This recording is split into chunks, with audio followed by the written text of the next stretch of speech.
لقد كان لكم في رسول الله أسوة حسنة لمن كان يرجو الله واليوم الآخر وذكر الله كثيرا. بسم الله الرحمن الرحيم. الحمد لله رب العالمين والصلاة والسلام على رسول الله الأمين. Insyaallah ini qiraah untuk kitab Sehari di Kediaman Rasulullah, atau dalam versi Arabiknya Yaumun fi Baiti Rasul, yang dicetak oleh Pustaka Darul Haq dengan penulis Abdul Malik bin Muhammad bin Al-Qasim. Dan insyaallah kita akan melanjutkan halaman ke-10 dari kitab ini dengan tema perjalanan yang menyenangkan. Kita mulai. Perjalanan yang menyenangkan. Perjalanan menuju rumah Rasulullah SAW untuk melihat seluk-beluk kehidupan dan tata krama pergaulan beliau merupakan perjalanan yang sangat diidamkan setiap orang.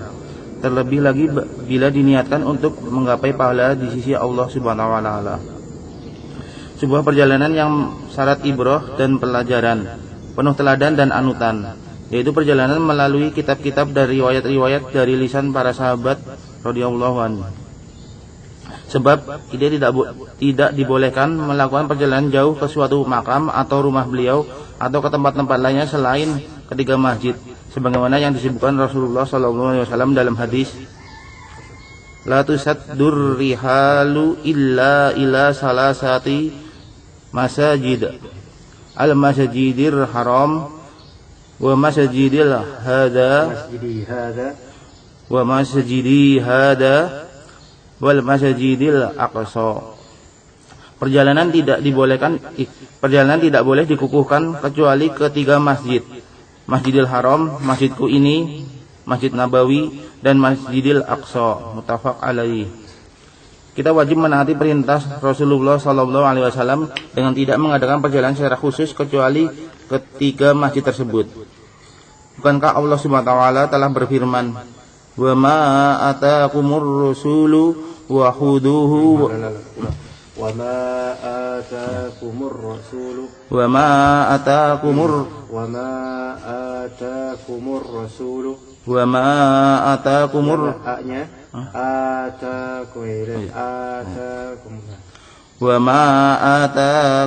rasulu fa khuduhu wa ma nahakum anhu fangtahu. Sesuatu yang diberikan Rasul kepadamu maka terimalah ia, dan sesuatu yang dilarang bagimu maka tinggalkanlah. Al-Hasyr 7. Perjalanan yang menyenangkan insyaallah taala. Insyaallah safar kita untuk kitab ini menuju rumah Rasulullah SAW, melihat seluk-beluk beliau dan tata krama pergaulan beliau terhadap istrinya, terhadap tamunya, terhadap sahabat-sahabatnya insyaallah. Kalau misalnya kita niatkan pembacaan ini untuk menggapai pahala di sisi Allah, maka Allah Subhanahu wa taala akan memberikan kita berkah dan juga ilmu yang bermanfaat insyaallah.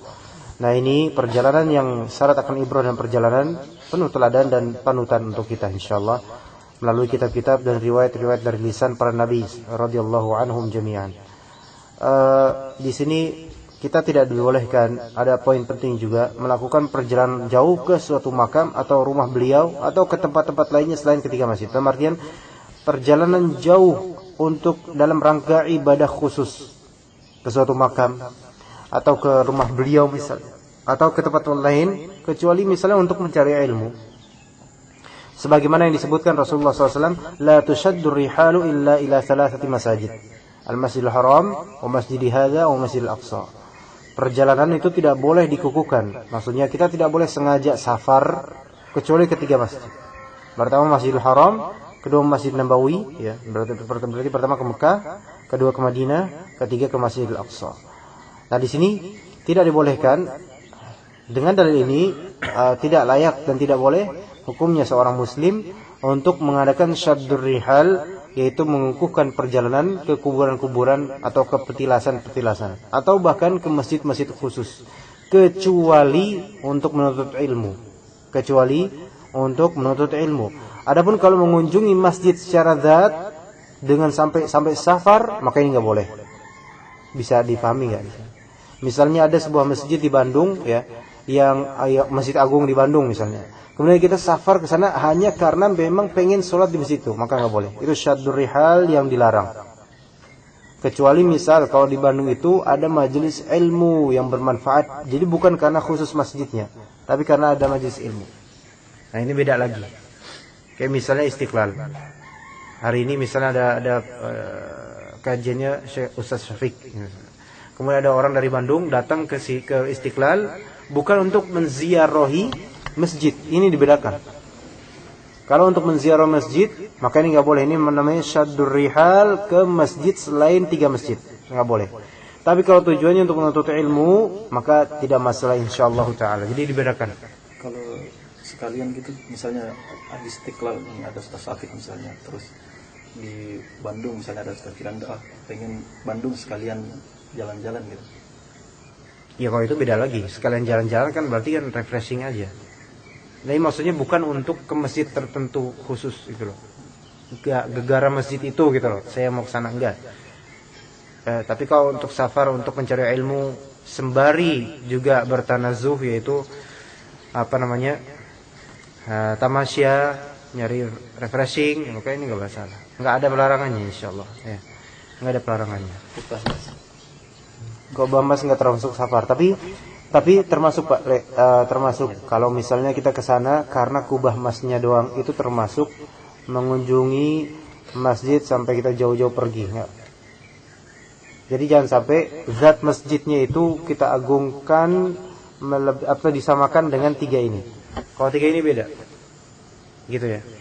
Bisa dipahami sini. Apa bedanya masjid kubah mas dengan musola silaturahim? Ya bedanya mungkin di sana ada kajian nggak diusir mungkin. Kalau di sini bedanya gitu.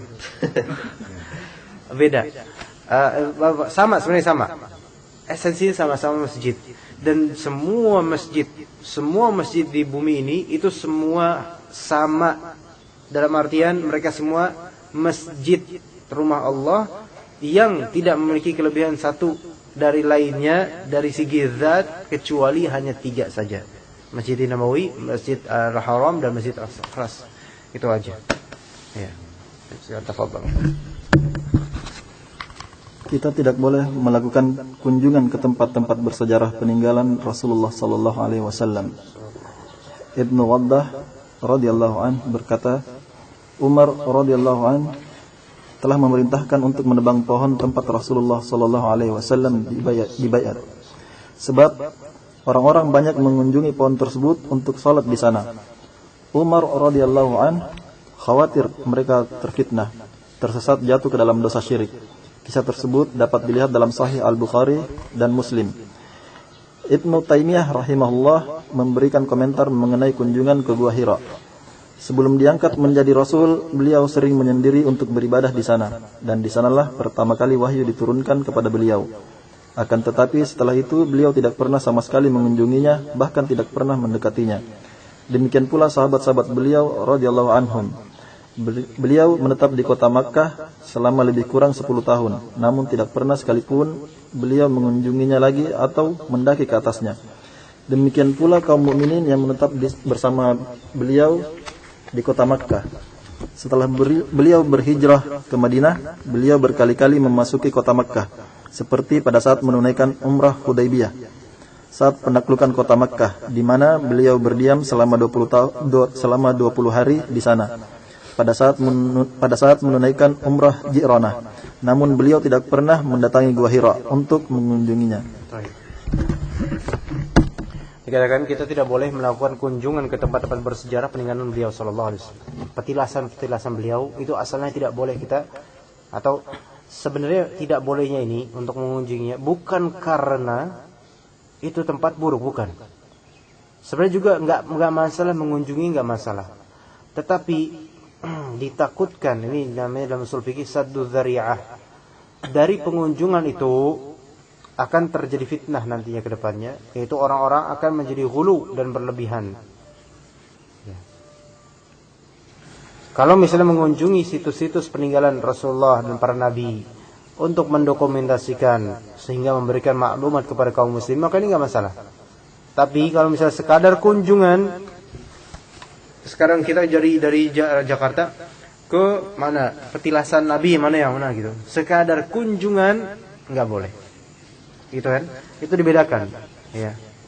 Karena apa? Karena dari situ nanti akan terjadi atau keinginan untuk beribadah dengan cara yang baru, misal sholat khusus di situ, ya. Maka Ibnu Abdullah menceritakan, Umar radhiyallahu anhu telah memerintahkan untuk menebang pohon tempat Rasulullah SAW dibaiat. Nah, kenapa? Karena setelah wafatnya banyak orang mengunjungi pohon-pohon tersebut. Untuk apa? Sholat di sana. Ini nanti kelak akan menjadi syirik. Tadi mulai dari bid'ah, yaitu sholat dulu di situ menganggap nanti lama-lama akan teranggap adanya apa? Syariat sholat di situ. Yaitu nanti akan ada istihsannya orang-orang, oh kita bagus nih sholat di sini karena apa? Tradisinya di kayak gitu. Akhirnya lama-lama menjurus ke syirik, lama-lama menyembah penghuni pohon itu, gitu kan? Maka Umar khawatir mereka terfitnah, tersesat, jatuh ke dalam dosa syirik. Kita lihat di sini Umar radhiyallahu anhu melakukan sebuah ijtihad yang penting dalam bab tauhid, memurnikan tauhid di kalangan kaum muslimin. Nah, sekarang gimana kita nih sekarang? Ibnu Taimiyah juga memberikan komentar mengenai kunjungan Rasulullah SAW ke Gua Hira, yaitu Rasulullah kan diriwayatkan dalam Sahih Bukhari dari hadis Aisyah bahwasanya beliau itu berta'abbud atau bertahannuts di Gua Hira sebelum beliau diutus sebagai rasul. Ya, dan kemudian terutama pada bulan Ramadan, beliau ke atas bukit, ya, dan itu Gua Hira. Dan diriwayatkan pula, diceritakan bahwasanya dahulunya di zaman jahiliyah, Gua Hira itu juga tempat peribadatan atau tempat diamnya beberapa pemuka-pemuka Quraisy yang mau beribadah. Sehingga beliau juga mengikuti trik seperti itu, tren seperti itu dulunya. Nah, apakah bertapa di gua itu bisa dibolehkan disebabkan hadis Rasulullah SAW bertahandus dan berta'abbud di Gua Hira? Kita bilang enggak. Kenapa? Karena ta'abbudnya Rasulullah di Gua Hira itu kapan? Sebelum beliau diutus. Berarti syariat tersebut itu belum jadi syariat Islam. Dan kalau kita mengamalkannya, maka kita terjerumus dalam perkara bid'ah. Karena itu bukan syariat Islam. Akhirnya dilarang bagi kita untuk melakukan hal yang serupa. Ya. Padahal di sana diturunkan wahyu pertama kali. Nah, buktinya apa kita dilarang itu? Rasulullah SAW setelah diutus sebagai Rasul tidak pernah ke sana. Tidak pernah. Ketika beliau diperi di Madinah, kemudian kembali ke Mekah untuk tawaf, untuk haji wada misalnya, enggak pernah tuh beliau diriwayatkan ke Gua Hira lagi, enggak pernah. Ya. Gitu. Baik, fadhal. Sekarang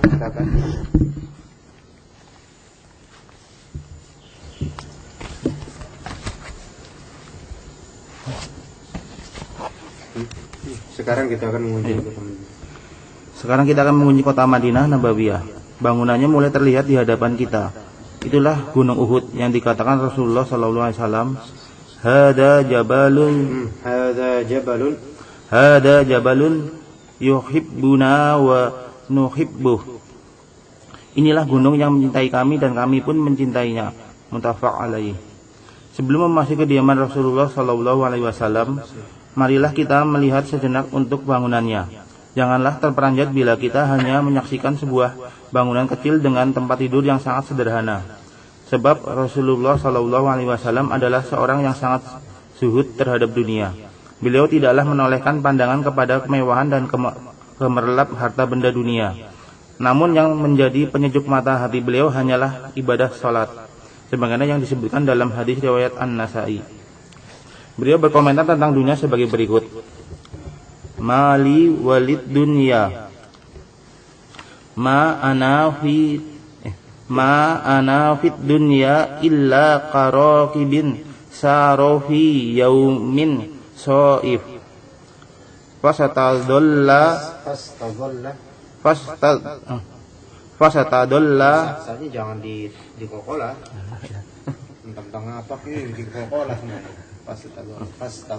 Fasatadalla tahta syajarah sa'atan min nahar summa roha wa tarakaha.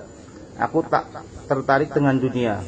Kehadiranku di dunia hanyalah bagaikan seorang pengelana yang tengah berjalan di panas terik matahari, lalu berteduh di bawah naungan pohon beberapa saat, kemudian segera pergi dan meninggalkannya untuk melanjutkan perjalanan. Diriwayatkan oleh At-Tirmizi.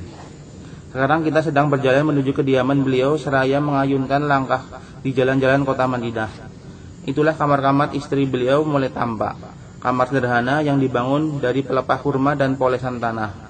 Sebagian lagi dengan batu yang ditata sedemikian rupa, sementara bagian atasnya dipayungi dengan atap dari pelepah kurma. Al-Hasan mengisahkan kepada kita, aku telah masuk ke dalam rumah-rumah istri Rasulullah SAW pada masa khilafah Utsman bin Affan radhiyallahu anhu. Langit-langit rumah tersebut dapat aku jangkau dengan tanganku. Lihat At-Tabaqat Al-Kubra karangan Ibnu Sa'ad, volume 1, halaman 499 dan 501.